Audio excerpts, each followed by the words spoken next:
Hello examiner family. അപ്പൊ സ്നേഹിസേ, ഇവിടെ പിറകിൽ കാണുന്നത് നമ്മുടെ മക്കള് കമന്റ് ചെയ്തിട്ടുള്ള ഒരുപാട് കമന്റ്സ് ആണ്.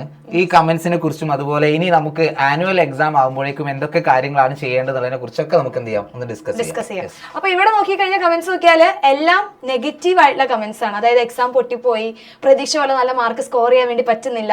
അപ്പൊ ഇതിന്റെ ഒക്കെ മീനിങ് എന്താണ്? അത് ഇന്ന സബ്ജക്റ്റ് ഒന്നുമില്ല. SS, മാത്സ്, ബയോളജി അങ്ങനെ പലർക്കും ഈസി ആയവരുണ്ട്. പക്ഷേ നമ്മള് ഒരുപാട് കമന്റ്സ് നോക്കുമ്പോൾ എല്ലാവരും ഭയങ്കര നെഗറ്റീവ് ആയിട്ടുള്ള കമന്റ്സ് ആണ് കൂടുതൽ ഇട്ടിട്ടുള്ളത്. കാരണം ഒന്നുമല്ല, അതായത് നിങ്ങൾക്ക് നിങ്ങളുടെ ടെക്സ്റ്റ് ബുക്ക് ക്രിസ്റ്റൽ ക്ലിയർ ആയിട്ട് നിങ്ങൾ പഠിക്കാത്ത ഒരു പ്രശ്നം മാത്രമേ ഉള്ളൂ. അതായത് നമ്മൾ എക്സ്പെക്ട് ചെയ്യാത്ത ഭാഗത്തു നിന്നൊക്കെയാണ് നിങ്ങൾക്ക് ചോദ്യങ്ങൾ ചോദിച്ചിട്ടുണ്ടായിരുന്നത്. നമുക്ക് ഓണപരീക്ഷ വന്നപ്പോൾ തന്നെ അറിയായിരുന്നു പാറ്റേൺ മാറിയിട്ടുണ്ട്, ക്വസ്റ്റ്യൻ പേപ്പർ ടഫ് ആവുന്നുള്ള കാര്യമൊക്കെ നമുക്ക് അറിയായിരുന്നു. എങ്കിലും നമ്മൾ ക്രിസ്മസ് എക്സാം അല്ലേ എന്ന് ചിലപ്പോ ചിലരെങ്കിലും എന്ത് ചെയ്തിട്ടുണ്ടാവാം, നെവർ മൈൻഡ് ചെയ്തിട്ടുണ്ടാവാം, അല്ലെങ്കിൽ നന്നായിട്ട് ട്രൈ ചെയ്തിട്ടും കിട്ടാത്തവരും ഉണ്ടാവാം അല്ലെ. പക്ഷെ അത് കഴിഞ്ഞ് ഇനി നമ്മുടെ മുന്നിൽ ആകെ ഒരു ഒറ്റ ഓപ്ഷൻ മാത്രമേ ഉള്ളൂ, നമ്മുടെ ഫൈനൽ എക്സാം. അവിടെ നിങ്ങൾ എന്തായാലും മാക്സിമം നന്നായിട്ട് പഠിച്ചു കഴിഞ്ഞാലേ നിങ്ങൾക്ക് നല്ല മാർക്ക് സ്കോർ ചെയ്യാൻ പറ്റുള്ളൂ. അപ്പൊ നിങ്ങൾ ആ ഒരു കൊല്ലം പഠിച്ചതിന്റെ ഫൈനൽ റിസൾട്ട് എന്ന് പറയുന്നത് നമ്മുടെ ഫൈനൽ എക്സാമിനാണ് നിങ്ങൾ പെർഫോം ചെയ്യേണ്ടത്. സ്നേഹിസേ, ഞാൻ ഒരു കാര്യം ചോദിക്കട്ടെ. അതായത് നമ്മുടെ ആനുവൽ എക്സാം കഴിയുമ്പോൾ ഇത്തരത്തിലുള്ള കമന്റുകൾ വരാതിരിക്കണമെങ്കിൽ നമ്മൾ എന്ത് ചെയ്യണം? വരാതിരിക്കണമെങ്കിൽ നിങ്ങൾ ചെയ്യേണ്ട ഒരു ഒറ്റ കാര്യം എന്ന് പറഞ്ഞു കഴിഞ്ഞാൽ ടെക്സ്റ്റ് ബുക്ക് കംപ്ലീറ്റ് ആയിട്ട് പഠിക്കുക. കാരണം നമ്മുടെ ക്വസ്റ്റ്യൻ പേപ്പർ നോക്കിക്കഴിഞ്ഞാൽ തന്നെ മനസ്സിലാക്കാൻ പറ്റും, ടെക്സ്റ്റ് ബുക്കിൽ നിന്ന് അല്ലാതെ നിങ്ങളോട് ചോദ്യം ചോദിച്ചിട്ടില്ല.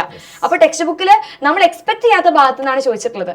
അപ്പൊ ഓരോ ലൈൻസും കൃത്യമായിട്ട് പഠിച്ചു കഴിഞ്ഞാൽ നിങ്ങൾ ആഗ്രഹിച്ച പോലെ തന്നെ ഫുൾ മാർക്ക്. ഈ ഒരു കുറഞ്ഞ സമയം കൊണ്ട് ഈ ടെക്സ്റ്റ് ബുക്ക് കംപ്ലീറ്റ് റിവൈസ് ചെയ്യാന്നൊക്കെ പറഞ്ഞാൽ പോസിബിൾ ആണോ?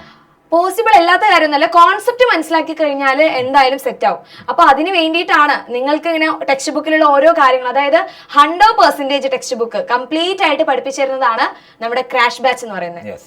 തീർച്ചയായിട്ടും. അപ്പൊ ക്രാഷ് ബാച്ചിൽ ഓൾറെഡി ഒരുപാട് മക്കൾ ജോയിൻ ചെയ്തിട്ടുണ്ട്. ആർക്കെങ്കിലും ജോയിൻ ചെയ്യണം താല്പര്യം ഉണ്ടെങ്കിൽ താഴെ കാണുന്ന നമ്പറിൽ കോൺടാക്ട് ചെയ്യുക. എന്തൊക്കെയായിരിക്കും നമ്മൾ ക്രാഷ് ബാച്ചിലൂടെ നമ്മൾ കൊടുക്കുന്നുണ്ടാവുക?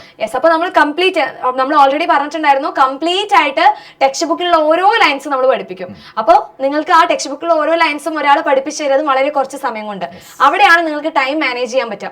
അതായത് നമ്മൾ ഏകദേശം ഒരു 1.5 മണിക്കൂർ കൊണ്ടൊക്കെ ഒരു ചാപ്റ്റർ കംപ്ലീറ്റ് ആയിട്ട് നമ്മൾ പഠിച്ചു തീർക്കും. ഓക്കെ, അപ്പോൾ അവിടെ നിങ്ങൾ ചാപ്റ്റർ കംപ്ലീറ്റ് ആയിട്ട് പഠിച്ചു തീർക്കുന്നു, അതിന്റെ കൂടെ തന്നെ ക്വസ്റ്റ്യൻസിന്റെ കൂടി ഉണ്ടായിരിക്കും ക്ലാസ്. അപ്പൊ നിങ്ങൾ ശ്രദ്ധിക്കേണ്ട ഒരു കാര്യം, എനിക്ക് തോന്നുന്നു കുറച്ച് സമയമുള്ളൂ ഈ റിവിഷൻ ബാച്ച് എന്ന് പറയും. നമുക്ക് മാർച്ചിലാണ് നമ്മുടെ ആനുവൽ എക്സാം ഉണ്ടാവുക. അപ്പൊ ക്ലാസ്സുകൾ മിസ്സാക്കാതിരിക്കാൻ വേണ്ടി ഇവർ ശ്രദ്ധിക്കേണ്ടി വരും. കാരണം നമുക്ക് ഓരോ ക്ലാസ്സുകളും ഇമ്പോർട്ടന്റ് ആയിരിക്കും.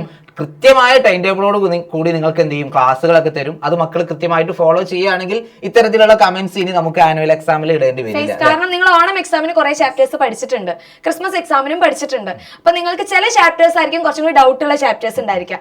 അവിടെ നിങ്ങൾ എന്ത് ചെയ്യുക, കുറച്ച് ടൈം കൊടുക്കുക. പിന്നെ പുതിയ ചാപ്റ്റേഴ്സിനാണ് കൂടുതൽ ടൈം സ്പെൻഡ് ചെയ്യേണ്ടത്. അപ്പൊ ആ ടൈം ടേബിൾ അനുസരിച്ച് നിങ്ങൾ ഫോളോ ചെയ്ത് കഴിഞ്ഞാൽ എന്തായാലും നമ്മൾ വിചാരിച്ച സമയത്തിനുള്ളിൽ ചാപ്റ്റേഴ്സ് കംപ്ലീറ്റ് ആയിട്ട് പഠിക്കാൻ പറ്റും. കൂടെ ക്വസ്റ്റ്യൻസും നിങ്ങൾക്ക് കിട്ടും. ഈ 2 കാര്യങ്ങൾ മതിയല്ലോ ഫുൾ മാർക്ക് കിട്ടാൻ. തീർച്ചയായിട്ടും. അപ്പൊ നിങ്ങൾക്ക് വേണ്ടിയിട്ട് എപ്പോഴും എക്സാമിനർ ഫാമിലി നിങ്ങളുടെ കൂടെ ഉണ്ടാവാറുണ്ട്.